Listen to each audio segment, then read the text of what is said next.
It's okay. I enjoy talking to you. We are actually on. We're Okay. here. We're ready. All right. So we're gonna have you put these on, Okay. just like you're gonna be an announcer. And I can move this a little bit closer to you. And then you want to talk really close to the mic. You can hold it. Really close to the mic. Yep. Just like that. Okay, really close to the mic. So can you hear us good? I can you hear us hear good? you. Yeah, I can. Nice, I nice. put my hearing aids in. All right. When Kanan showed up at the house, I said, "Well, if I'm going to talk to people, I better wear my hearing aids. Well, sometimes that's good though. You can turn them off. You don't have to hear everybody. I can turn them down. You can Yeah. turn them I down. can take them off." I turn them down. So how are you today? Oh, very well, thank This is an incredible man. You got to. You No, missed no, out no. on a No, lot. no. I I'm was. just a guy that love what I do. Yeah. Can you actually wave live to everybody? Can you wave to the camera? I and can say wave. hi? So I we can are- wave. Hello. Hi. Hello. So Herb, how do you say your last name? L-I-V as in Victor, S as in Sam, E-Y. And how do you say that? Livesey. Livesey. And so, Herb, you are from, you're a scout for the Denver Nuggets. Is that correct? Yes, I am. Okay. And we want to go into that a lot with you, but we also know that you are a coach for pickleball and you have, you've coached like thousands of people. Is that correct? I have. So, tell us your background a little. My background. Yes. Okay, I grew up in just outside New York City. So the great influence in my life was the fact that I could play PAL baseball in right outside Yankee Stadium, and then in the seventh inning, the usher would always let us in free, so I would sit behind Joe DiMaggio. And in the winter, because of it was a day in which I could go down to the Bowery and eat spaghetti with all the bums, and I would be okay. And I was 12 years old, and they would put their arm around me and say, "How you doing, young man?" And I would go up to Madison Square Garden, and I would watch. Well, at that time it was BAA basketball. The NBA didn't come in until 49, I think. Oh yeah. Okay, so I would watch the Knickerbockers. It cost me $0.25, and I Wow. was 12, and I would sit in the first row underneath the basket. And at that age, and I could never intellectualize it at the time, but I had a notebook, and I would keep track of how Joe Lapchick coached his team to move on the court. And so I was fascinated by the movement of 10 players on a basketball court. So as we move along in life, I played in high school, and you learn along the way you're never going to play in the NBA. And I always wanted to be a coach. So after 1 year of sitting on the bench in college, I went to the head coach and I said, could I be an assistant on the freshman team? So that's where it all started. Wow. So I got into coaching, and along the way, there's a gentleman that was with the Lakers by the name of Bill Burtka, who is still with the Lakers. And he had a scouting service. And I had a basketball school that was run in Santa Barbara. And nice. so he lived in Santa Barbara. So he would come over and he'd say, could I get you and a couple of your coaches to scout for me during the winter? And so we would do that, even though I was coaching, and I'm an English professor. So I taught English You and are coached amazing. basketball. Wow. And then, so that's how I got into scouting. Wow. And that kind of grew from there. And I thought, I wonder if there's a day that I could get into the NBA, because that was my dream. Your dream Even job. though I was a junior high school coach, I was a high school coach, I was a junior college coach, I coached the 4-year college level. And all of a sudden, what happened was I retired in 1996 because I got called to go into a minor league, which was called the CBA, Continental Basketball Association, to work with players and help them get better and get 10-day contracts in the NBA. So I told my wife, since I'm going to be full-time in basketball, I'm going to retire. So I retired in '96 from teaching and coaching, and I went into working with players, and I did it for 2 years. And the Portland Trailblazers saw the work I was doing, and so they came to me and they said, "Would you scout full-time for us?" And that was 1998. Wow. And so I stayed with them for 6 years, and I retired. I won't go into the reason that I decided to leave, Sure. but I retired in 6 years, and 3 days later, the Atlanta Hawks called and said, "Would you come and scout for us?" And I said, "Okay, as long as I don't have to live in Atlanta." And they said, "No, you don't. You can travel from home." So I did, and I stayed 4 years, and I thought, I don't want to go through a new general manager. So I retired, and ironically, 3 days later, the Denver Nuggets called, and it was a friend of mine, and he said, "I'm going to fire all the scouts, and I need an ally, and would you come in and be a scout for the Denver Nuggets?" And I said yes, and that was 18 years ago. Wow. And so I'm still there. Listen, right here today, yes. And we Yes. are from Colorado, so we love the Nuggets. We do love the Nuggets, and Yes. we know. Yes. I've seen all the changes. I've been through 5 general managers. Oh my gosh. But I want to tell you that the greatest people to work for, in my experience, is the Cronkies. Oh, And Wow. the one I'm out closest to to the is his Cronkies. son. Josh Cronky Nice. is Nice. one of my favorite people on earth, even though I don't see him much. He's the one that keeps me going, and Wow. says to me, "Coach, you work on your own terms." That's and so awesome. I've been fortunate, and I get along with all the young guys that come in the office. I don't use my age, or I don't say I know more. I don't ever do that. Nice. I relate to them, understand them, because they can't relate to me. They're turning 35 and 40, and I'm turning 90. Yeah, There's a big Wow. big difference. Yes. That's amazing. So anyway, that's my story in a nutshell. I love as it. to what brings me to this table on a podcast with people from Denver. We love it. We love Well, it. Thank you. And well- that is incredible. But now we got to get into your pickleball. What's your experience there? Okay. All right. This is Well- a good Go. story. My wife's a heck of an athlete, and before Title IX, and she coached volleyball and basketball at a junior college, and we were paddle tennis players. And a couple moved in across the street from us. They came from Surprise, Arizona, which, as you know, was the center of pickleball at the time. At the time, yeah. This was 25 years ago. Wow. And so they knocked on our door, and they said, "We saw you coming in with paddles from paddle tennis. Would you like to learn a new game?" And so right away we looked at each other and said, "Yeah, we'd like to learn a new game." So we took chalk and we went to the paddle tennis court, and we drew. We put the proper lines in, and they taught us pickleball. And after one day, I said, "I love playing pickleball." Yes. So there was a tournament. They were going to have a tournament in Del Mar, which was the first tournament in San Diego County. And my wife and I and 4 of our friends decided that we would enter. And so we went home with all the gold medals. Wow. I was hooked. Wow. You're That's awesome. in. So you and your wife Because play I- doubles. I grew up and found teaching as my life's work. Yeah. And I said to my wife, I said, "I think we're going to start classes because I would love to teach this game."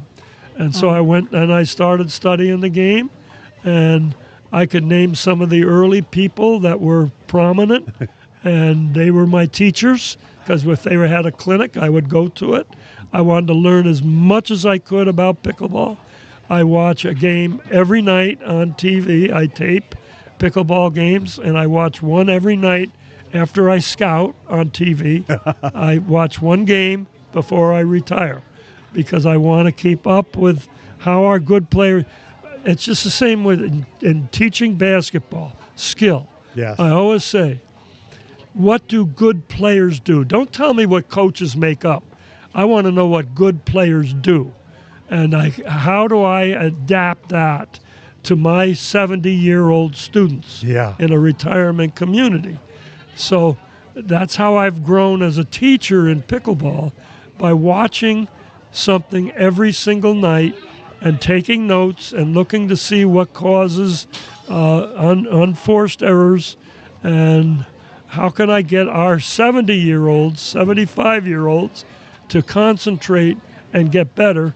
And so I was teaching pickleball in 2 retirement communities, one in the desert and one here in Oceanside. And now we don't go back to the desert anymore, so I just teach in Oceanside, and I'm getting ready for a new class. I love it. We're going to start January 5th is our next class, and we'll have 27 people in the class, and they're all going to be between 65 and 80, and I really look forward to it. That is nice. That's how I got into it, by meeting people that were the best at the time, but nobody knew about pickleball. Yeah. But I found out that in Southern California, in the desert and here, there were people that were prominent in the game, and so I just attached myself to them until I learned what I could, and then found out now I can go in this direction and teach this way. I love that it. fits me. I love it. So, he also was some of the first paddles you were telling me, the first paddles that came out. Because it was made in Kent, Washington, and it was Pickle-Ball was the company, and the people that invented the game were behind the process, because they had wooden paddles. Wooden paddles at the time. But that was the first one that was not wooden, and it was made by that company. Yeah. And that's the first paddle I ever played with.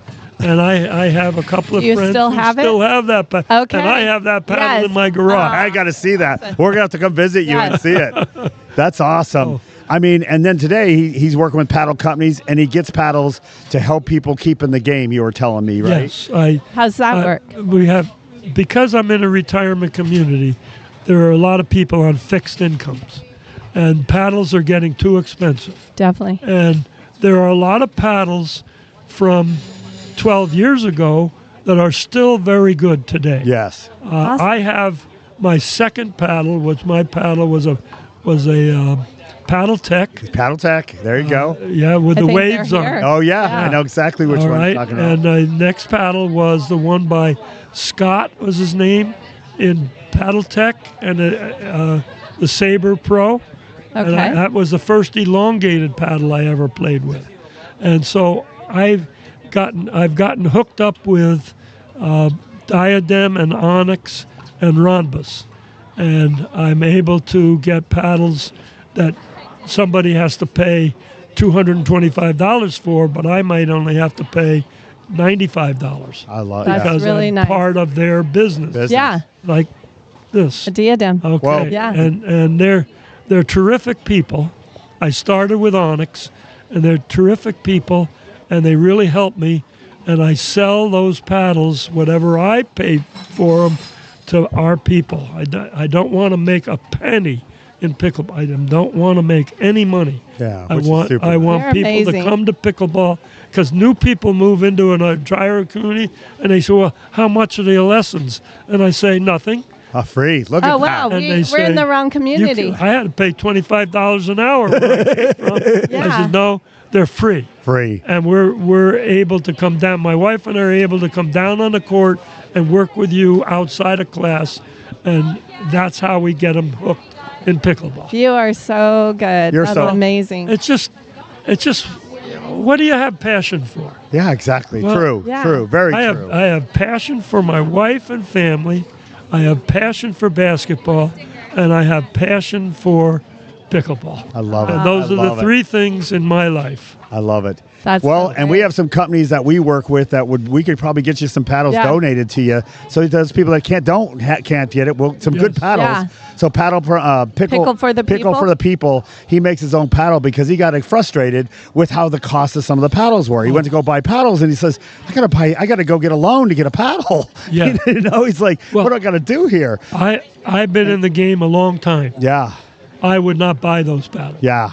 I'm not going to mention the companies, but I would not buy them. Yeah. Because I read about all the marketing. I read all that. Yeah. And I read about all the way the cores are done. I read about all that. Yeah. Then if I go on the court and I use one of the paddles that I bought 12 years ago or 15 years ago, it's a good paddle. Good paddle, yeah. It's still a good paddle. Yeah. It never broke down. And people can play with them. and they can play. And the people at the level we play, Yeah. It's perfect. they don't need to have a $284. Oh. No. No. Well, Pickleballers Next Door, we'll be in touch with you. We'll give you some paddles. Okay. So that we got some to give to some people that if they can't afford them, we have them for them. So we're going to keep in touch because I want to come see your paddles and we want to come see you coaching. Yeah. So we're going to make a trip and come see you. Well, you're going to see us on the 18th and 19th. I'm going to be in Denver right? for our next meeting. The next meeting of the Nuggets. I fly in on the 18th.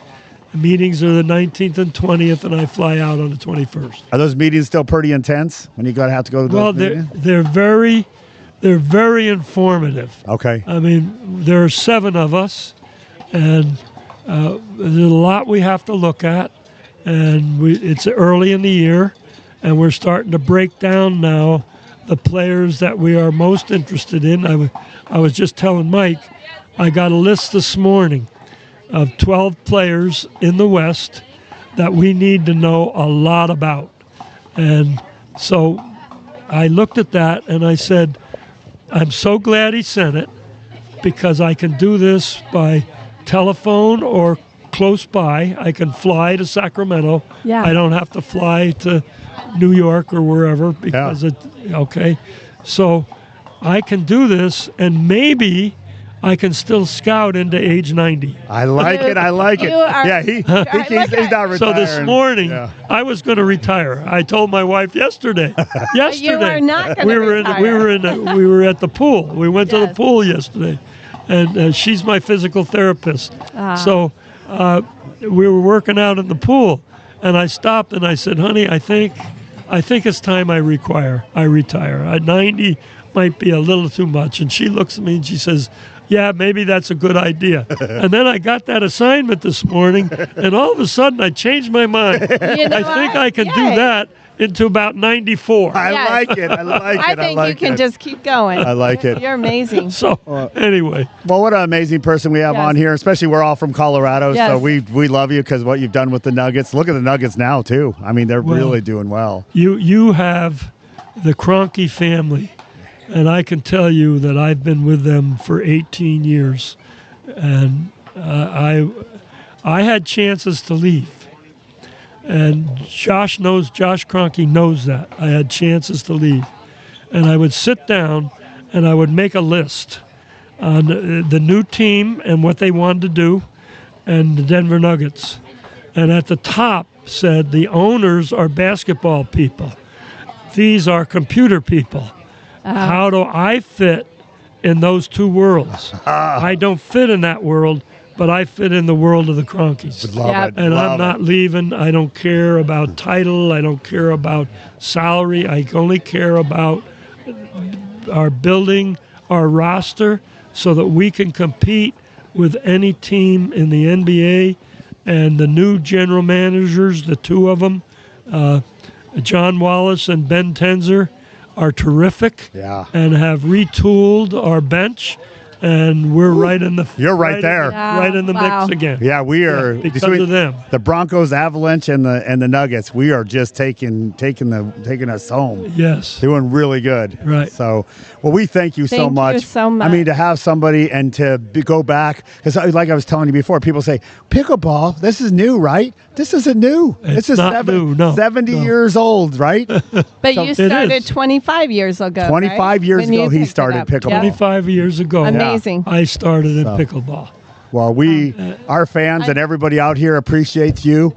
We thank you so much to come out here today and visit us. And you took the time to come here. And we want to come see you. So we're going to make a two-part of this. We're going to come see you when you come on the 18th, 19th. We'll get your number. Yeah, and then we want to call you. And then we want to fly back out and come to. I love coming to San Diego anyway. So we're going to come back out, and I want to watch you coach. I want to love. I want to film. We'll come some of tape this. you. Now, what I do is, I can't get out on the. I can't fall again. Sure. I mean, I'm like I am because I fell. I fell on June 4th, 2024. And I was in the hospital for 9 days, and I lost my balance, and I came out, and I can't fall again because I'm old. I'm going to break something.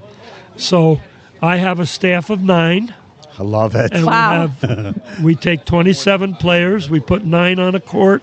I put 3 instructors on a court, and we meet as a team. Yeah. Our staff is a team. I love They're it. terrific. They're good players. They're good teachers. Over half of them are school teachers, which is one of the things I prefer because they've taught. They understand. And so we go on the court, and it's a great experience. Well, we're going to watch them over a period of time improve. I love it. We're going to come visit you. So we've just become best friends here. You didn't know this, but that's what happened.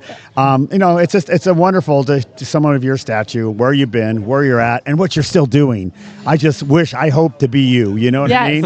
I do. I mean, we all want that to some of the stories you were telling about, we can get into later, but some of the great stories you were telling about the people that you've helped with pickleball. Oh my gosh. And that's why it keeps me going. Yeah. Why would it not? When I see them at a Brevenel Hall where we have theater and all that, when I see them, I'm so glad to see them. Yeah. Because they came to pickleball not knowing what it is, and with illnesses that I didn't know about, and pickleball changed their lives. Saved their lives. Turned them around back to a healthy lifestyle. Amazing. I mean, my secretary, the woman that really helps me with the computers and all that, she lost 40 pounds so that she could be a teacher on our staff. I like it. Wow. Wow. And you help so many people. Her name is Janine Ferrari, and she's terrific. Yeah. Wow. I couldn't do it without her. And I wish she could hear this right now. Well, you know what? We will. We'll get you a copy of this, so you'll have a copy of this. Yes. Oh, okay. But we will play this again. But everybody, again, pickleball is your health. Yes. I mean, you don't need. It is. You get out here on a court, and you're going to be amazed what will happen to your health. So you don't have to. You can play at any level too. That's the fun part of pickleball. You don't have to be a pro. You don't have to be a pro athlete. You can get out there and hit a ball. I can put 4 ladies who are not athletes and teach them how to keep a score, teach them how to serve, and teach them how to return the serve. And even though the rest of the game is awful, they have a great time. Yes. They bring all their food. They sit on the patio. They talk to each other. They go back out on the court. Yes. They play again. They love what they're doing. They're and they wouldn't trade it for anything. And you wouldn't trade it for the world. And they get away from their husbands for all that time. Right? Wow. That's what I tell people. That's my exit of the world. When I go on a pickleball court, no phones, no computers, no traffic. Right. I get to leave the world and be with some good people. Yes. So it is a great place. Yes, it is. So, we thank you again for coming out here today, making the trip, and telling all the fans and us about your great story. And it's not over now, because now I'm really fascinated with what you do and how you do it. Well, so I can't wait. I love what I do. Yeah. So and I love the people I do it with, and that's and you know what? I think half of life. They love you too. They do. What? They love you too. Well, and I don't know. A nice gentleman behind you. I don't want to take a course. I don't want to take a class from him. He's too hard. Well, thank you so much for being on our show, and we will be talking to you soon. Thank you so much. Thank you for having me. Take care. Bye-bye. Okay. Bye-bye. It's a natural podcast. Did it go okay? Yeah. Oh, it went really well. Okay. Very, very well. Okay. Was it live? It was live and both. It was both. So he is, what an amazing man. He told us. No.